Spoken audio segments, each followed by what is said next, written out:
Whenever torrential rain hits Taiwan, people who live beside rivers always worry their homes will be flooded. It is the same for the citizens of Belgium and Europe. Yet despite suffering from floods in the past, the local residents say water does not harm people on purpose. It is people who cause floods by blocking waterways. So instead of managing their rivers with channels and drains, the Belgian authorities are allowing more and more floodplains to go back to nature. In today's installment of our series of features called Floating Future, we go to Leuven near Brussels to find out more.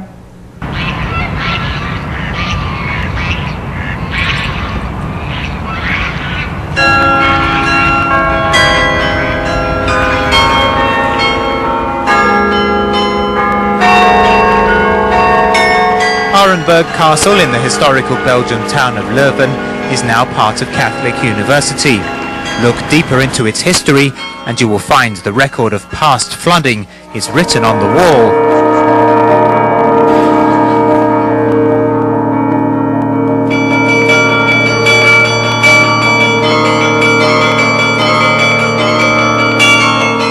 Disasters are inevitable. The most important thing is whether people learn anything from them. In 1891, Leuven was submerged in 2.36 meters of water. To prepare for the event of rainfall that surpasses the capacity of its rivers, the town's operational water department came up with an innovative idea. This is the Delle. You have the Essen, it's a smaller river, which comes in the Delle. Between the Dieter and Essen is a man-made channel. When water gets to a dangerous level, the point where the rivers meet is blocked by a barrier that rises from the riverbed. If it is obstructed by debris or there is another problem, a second sluice gate is lowered to stop the water.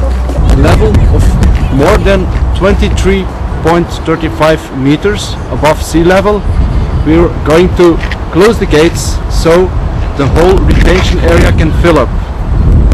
When this happens, we can store here at this side and at the other side of the highway in total something about 800,000 cubic meters of water. This is the retention area where Professor Guido Weiser is standing. And when there is high water, they close the gates. When the gates are closed, the water will rise and overtops here the bank and then inundates this area. As you can see, there are some remains from the flooding. Now in the springtime some vegetation is coming out again. This large area of land has been set aside and housing and development has been banned so it can soak up floodwater. We get more and more rainfall, more heavy rainfall, especially in our case during the summer. We get more heavy rain. In the event of a downpour, an early warning system is very important. Inside here is the sensor. This is open. Okay. From here the sensor goes down and records the level of the water. Up, down and midstream there are solar-powered sensors which relay data to limnigraph stations.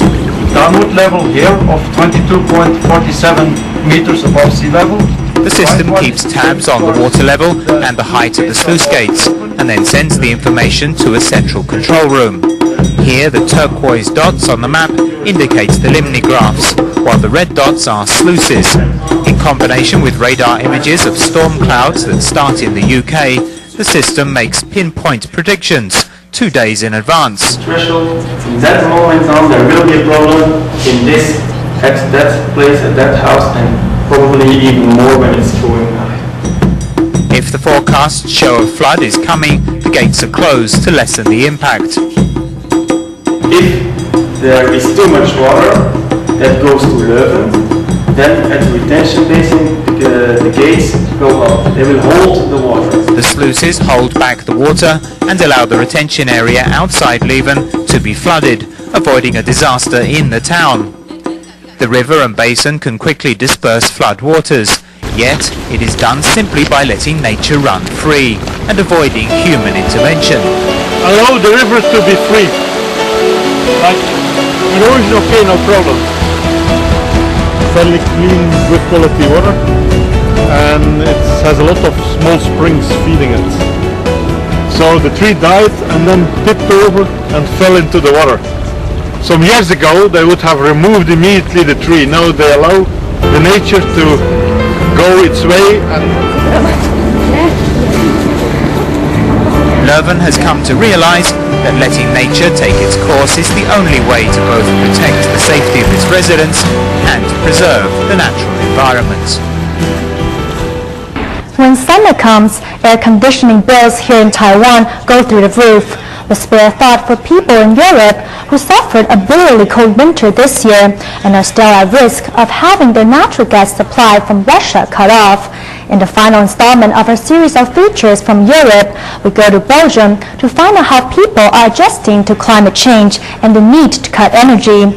But first, we start by looking for the evidence of global warming hidden beneath the surface of the earth. So I can really tell you the soil is like a book. And every layer in the soil, every horizon is like a page of a book which you can read.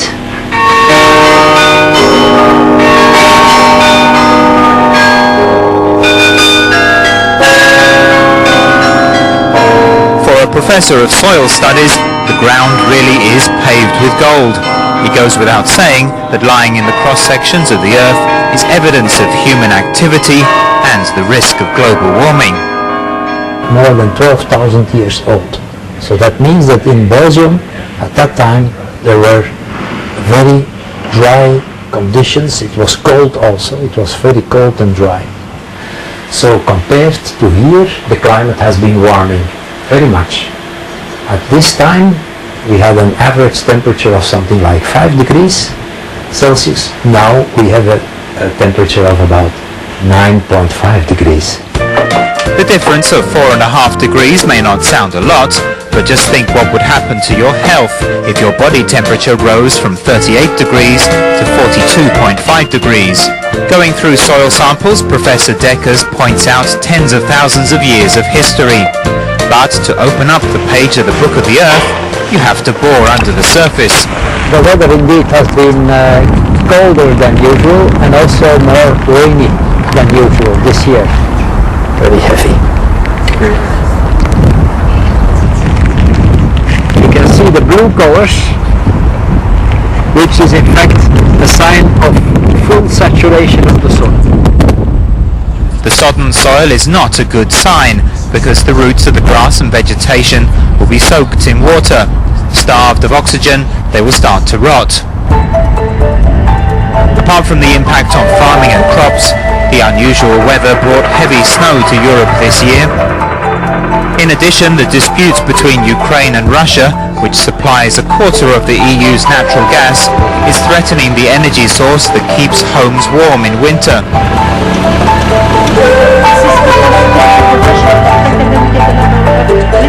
Inside any Belgian house, you will see rows of radiators, which are turned up when the weather gets cold.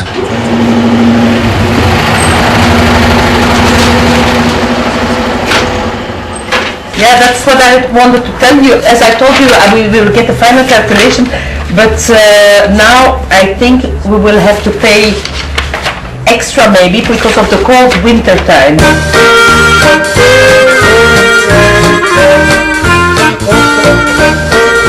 Cold winters and hot summers both eat into the electricity bill of this bakery. The cost of keeping Martien van Sanne's family of 5 warm is startling. Hot water from the bathroom supplies 8 radiators in the study and bedrooms. To save heating this winter, Martien has come up with a plan. At night, if you want to get warm, I just go and sit on my home trainer and I do a few kilometers, and then I don't need to put on the heating. That's very smart. Apart from individual efforts, the Belgian authorities started to check homes for energy efficiency in January this year. To come here and to check, like for example, the windows. Are they one size or two size? We speak about isolation, we speak about energy, we speak about heating, solar panels. This eco-friendly building, which was only completed in March, has heating without heating. One is to take water from The home is heated by using energy in naturally warm underground water, added to heat transferred from solar panels outside. Hot water pipes are fitted inside the floor, and air is warmed before ventilating the home. So this is a natural energy-saving heating system. The other one is to infiltrate, to put it back actually. Using the same principle in reverse, the system becomes an air conditioner because in summer, relatively cold underground water cools down hot air, similarly saving energy. The key question is whether other countries in the world can learn from Belgium and live in harmony with nature.